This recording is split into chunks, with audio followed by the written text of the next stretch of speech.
bonjour dal leen ak jàmm ci seen site yi di vippeople.net ak vipinfo.net ngir am ay xibaar yu leer te dëggu su ngeen abonné ba noppi bu leen fàttee bés cloche de notification bi ngir jot yeneen vidéo ginnaaw tey bi ñu xëyee ñu indil leen li gën a fës ci yéenekaay yi muy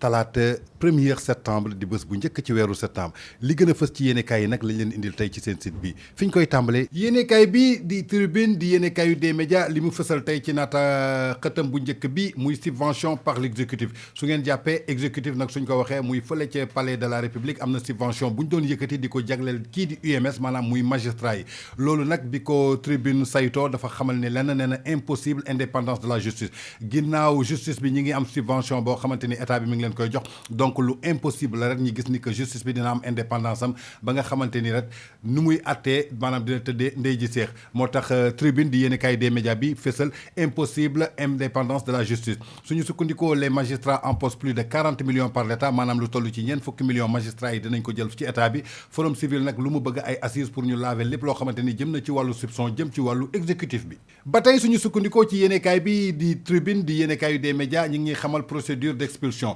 ginnaaw coowal Aby Ndour di rakku ci Youssou Madjiguène Ndour ak kii di architecte boobu di Pierre Goudiaby Atepa jàppale ni que kii di architecte bi di Pierre Goudiaby Atepa perd la bataille judiciaire contre Aby Ndour Aby Ndour daal yëkkati na ndam bi daan na kii di Pierre Goudiaby Atepa lépp lu Aby Ndour waxoon ci vidéo am boobu tey yaakaar naa ni justice dëggal na ko jox na dëgg kii di Aby Ndour Pierre Goudiaby Atepa daal perd na bataille boobu su dee bataille judiciaire la woon jàppale ni que daal Aby Ndour di rakku Youssou Madjiguène Ndour kurpeñ na Pierre Goudiaby Atepa mu ne pëng daal di toog ci suuf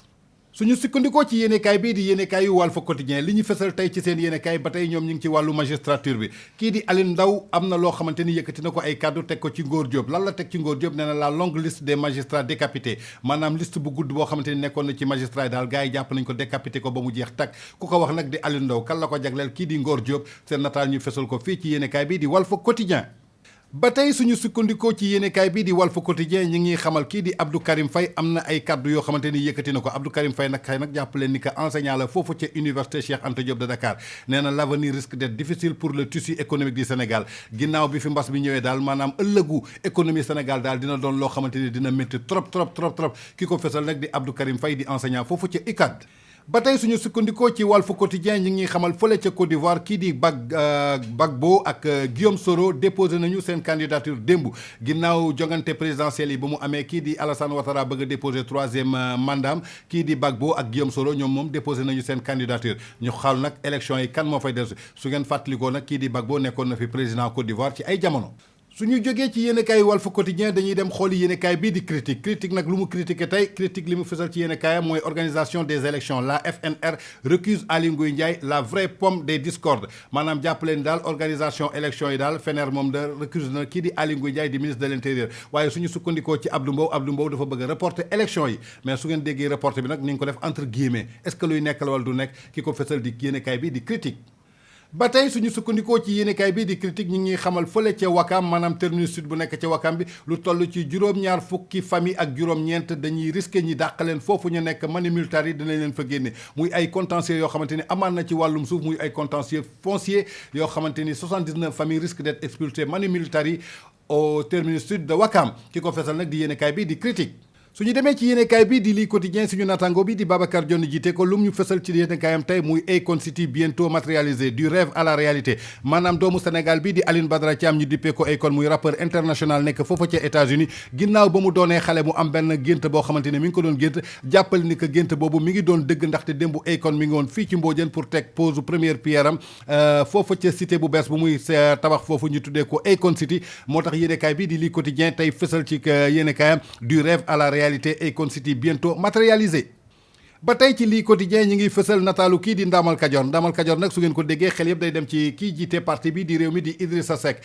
Seck nag muy chef de l'opposition rien n'est encore joué pour Idi jàppale ni que daal dañu bëgg a nommer kii di chef de l'opposition kii di Idrissa Seck pour mu jiite dialogue opposition bi mais lii quotidien daal fësal na nee na daal joué guñu dara Idrissa Seck chef de l'opposition rien n'est encore joué ki ko fësal di yéenekaay bi di yéenekaay yu Babacar Dione di lii quotidien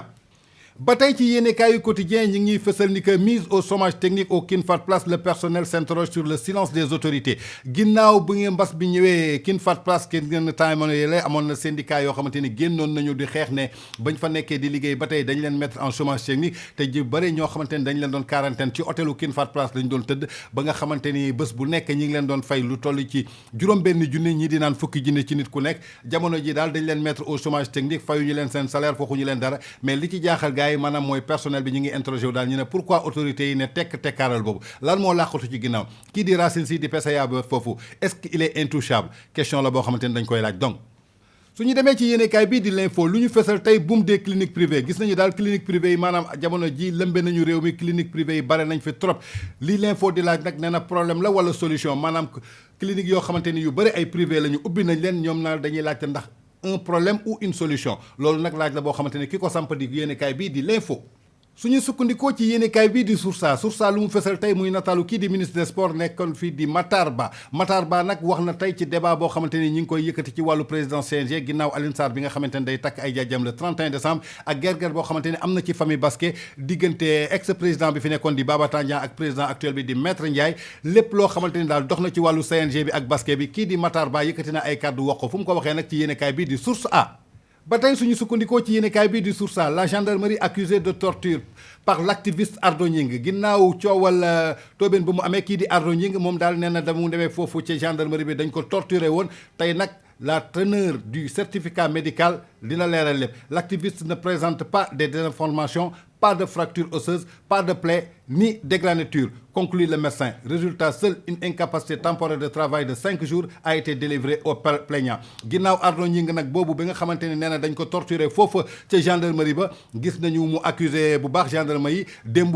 jàkkaarloo nag enquêteurs yi fii ci Colobane ci bu section de recherche mais suñu sukkandikoo ci certificat bi daal gisuñu ci moom loo xamante ni déformé wu na gisuñu yoo xam boo xamante ni damm na gisuñu ci moom góom gisuñu ci moom sax xoosu leen daal lañ jàpp incapacité temporaire dina toog 5 jours yoo xamante ni du liggéey loolu lañ ko délivré ki ko fesal di yéenekaay bii di Source A suñu demee ci yéenekaay bii di Vox Populi lu ñu fesal tey le calvaire des déguerpis de Sandaga à champ de course ginnaaw bi ñu dégagé commerçant yooyu nekk foofu ca Sandaga jëlee leen foofu recasé leen fii ci champ de course jamono ji daal motagul weer waaye commerçant yi ñi ngi wane seen calvaire maanaam njàqare ak tiis bu ñuy dund foofu lu waral loolu nag le principal problème de l'enclavement du site nee nañ jàpp nañu site bi daal dafa enclavé wu trop faute de clients leur chiffre d'affaires passe de 100 000 francs en moyenne presque à 0 francs ginnaaw ba ñu doon am 100 000 francs foofu ca Sandaga jamono ji jàppal dañuy xëy ba ngoon dërëm duñ ko gis duñu gis benn client ndaxte foofu dafa làqu dafa enclavé wu ki ko fesal nag di yéenekaay bii di Vox Populi ba tey ci yéenekaayu Vox Populi dañuy dem fële ca Guinée ki ñu indil muy nataalu kii di président Guinée di Alpha Condé veut un troisième mandat daal lëmbee na dëkk bi ginnaaw Alassane Ouattara bi mu déposé candidature am kii di Alpha Condé moom it nee na dafa bëgg un troisième mandat waa Guinée danañ ko jox wala duñ ko jox dina foqatiwaat nguur bi wala doo ko foqati en tout cas reste à savoir su ñu demee ci yéenekaay bii di Sud Quotidien lan la ñuy fësal déclaration de patrimoine les paradis fiscaux l'autre casse-tête de l'OFNAC daal ginnaaw bi ñuy waxee déclaration de patrimoine képp koo xamante ni yaa ngi liggéey ci wàllu nguur gi di état di fonction publique da nga war a def sa déclaration de patrimoine balaa ngay jël service nga xam ne lii daal amoon nga ko ci ay biens balaa ngay jël fonction waaye déclaration de patrimoine boobu yaakaar naa ni jamono ji daal doon na paradis fiscaux de l'autre casse-tête de l'OFNAC ki ko fësal di yéenekaay bii di Sud Quotidien suñu sukkandikoo ci yéenekaay bii di L'As li ñu fësal ci seen yéenekaay tey muy dialogue politique l'opposition durcit son jeu ginnaaw dialogue politique bi ñu ko reprendre Famara Sagna jiite ko kii di opposition bi daal ñoom daal dëgëral nañu jeu bi bu baax a baax lu tax ñu dëgëral jeu bi nag nee nañu Pastef démasque une opposition qui entretient des relations coupables avec le pouvoir ginnaaw Pastef bu Ousmane Sonko daal gis na am na ñoo xamante ne daal ñu ngi ci biir opposition bi waaye dafa am ay relations yoo xamante ni su guddi jotee su lëndëmee dañuy raam su suuf ndànk dem seeti waa pouvoir bi di waxtaan ak ñoom loolu moo tax nag ñu ne dialogue politique bi ndax dina dem ndaxte jeu wu muus ak jinax kese la loolu tax yéenekaay bi di L'As ne l'opposition durcit son jeu sur le dialogue politique suñu sukkandikoo ci yéenekaay bii di enquête lu ñu xam ne tey màggal chez soi ginnaaw bi ñuy ndogal génnee ñi ne dañuy jël ay mesures barrières pour def màggalu Touba bi nga xamante ni kii di porte-parole des Mourides sëñ Bass Abdou Khadre jàppee ne nag nee na màggal Touba mooy seen fête indépendance te bokk na ci événement yu gën a rëy ci Afrique nee nañu daal l'idée fait son chemin maanaam màggal son choix daal benn idée la boo xamante ni dañu bëgg ku nekk nga toog sa biir kër màggalee ko foofu ginnaaw bi ñu yàlla wàcc leen nattu bii di mbas mi ki ko fesal di yéenekaay bii di enquête suñu sukkandikoo ci yéenekaay bii di réew mi quotidien li ñu fësal tey ci seen yéenekaay yu tey muy trahison infidélité ginnaaw trahison maanaam wor ak infidélité l'amour dévoyé les promesses trahison les maîtres mots quand j'ai envie de faire l'amour j'invite une fille chez moi je préfère rester chez mon coin pour ne pas être dessus muy loo xamante nag ki ko fësal di yéenekaay bi di réew mi quotidien ginnaaw woraate ak infidélité léegi daal lépp lu jëm ci xeetu mbëggeel maanaam bëgg naa la bëgguma la ay promesses yoo xamante ni dañ lay dig yoo xamante ni mënta nekk maître yi nag ñoo xamante ni moo bu dàq ci moo yi ñoom ñoo la koy indil di la ko teg lenn lañ lay wax dama am envie def ak yow amour damay invité benn jigéen si man je préfère rester sama coin pour ne pas être dessus maanaam ay wax la yoo xamante ni daal ñu bëre moom la ñu téye nii moo tax ñu ne trahison ak infidélité moo tax amour amatul benn sens amatul benn valeur mbëggeel su dee amoon na sens de jamono ji jaratul dara. ginnaaw coowal Gris Bordeaux ak Gaston Mbengue bi nga xamante ni moo naroon tëgg combat am digganteem ak Balla Gaye 2 yaakaar naa ni combat boobu daal su doon sëy la nañu ne sëy ba ci tas lay mujj ndaxte GFM tàllal na micro kii di Gaston Mbengue waaye Gaston lâché na lépp ndaxte démb joxoon na ultimatum kii di Gris Bordeaux nee na ko maa ngi lay xaar fii ak 18h nga yëkkati sama fukki million ak juróom nga jox ma ko Gaston Mbengue daal xam ngeen ku ko tulli mu rimbax la ko ku ko rimbax mu ne la ko ci xuj suñu sukkandikoo ci yéenekaay bi di Rewmi Sport ki ñu fësal muy nataalu kii di défenseur u Naples bi di doomu Sénégal di Kalidou Koulibaly aurait un accord avec City jàppaleen daal bi ñuy négocier lii di transfert am foofu ca Manchester City jamono ji daal yaakaar naa ni yaakaar mën na feeñ ci Kalidou Koulibaly ndaxte am na accord ak kooku di City suñu sukkandikoo ci yéenekaay bii di suñu lamb ku ñuy fësal en colère contre le troisième tigre de Fass nataalu kii di Gaston Mbengue mi ngi yor kaan bi Gaston ku muy dóor kaan bi mbaa du Gris Bordeaux Gaston Mbengue brûle Gris Bordeaux lakk na ko ba mu jeex takk nee na je l'ai fabriqué de toutes pièces maa ko defar ba mu mel nii il doit avoir l'honnêteté de me rendre mon argent dans les 24 heures ah Gaston daal mer na nee na Gris Bordeaux tey su taxawee ba mel nii man la te bëgg naa mu am ngor boo xamante ni dina ma delloo sumay xaalis fii ak 24 heures il n'est pas Ama ni Boy Niang encore moins Reug Reug j'ai des plans jusqu'à Z xamal ni ne que daal kii di Gris Bordeaux du Boy Niang du Ama du Reug Reug donc am na yeneen plan yoo xamante ne A ba Z mën na ko teg soo ko waxee mën nañ ko gëm ndaxte làmb su egsee fii Gaston dugal nga ci sa loxo yow ak Alioune Petit Mbaye jaajëf waaye Mbeng borom Louga. jërë ngeen jëf ginnaaw bi ñu leen indilee li gën a fes ci yéenekaay yi tey ci talaata 1er septembre di leen jox dig daje ëllëg ci suba di leen ñaanal bëccëgu jàmm jërë ngeen jëf su ngeen abonné ba noppi bu leen fàttee bës cloche de notification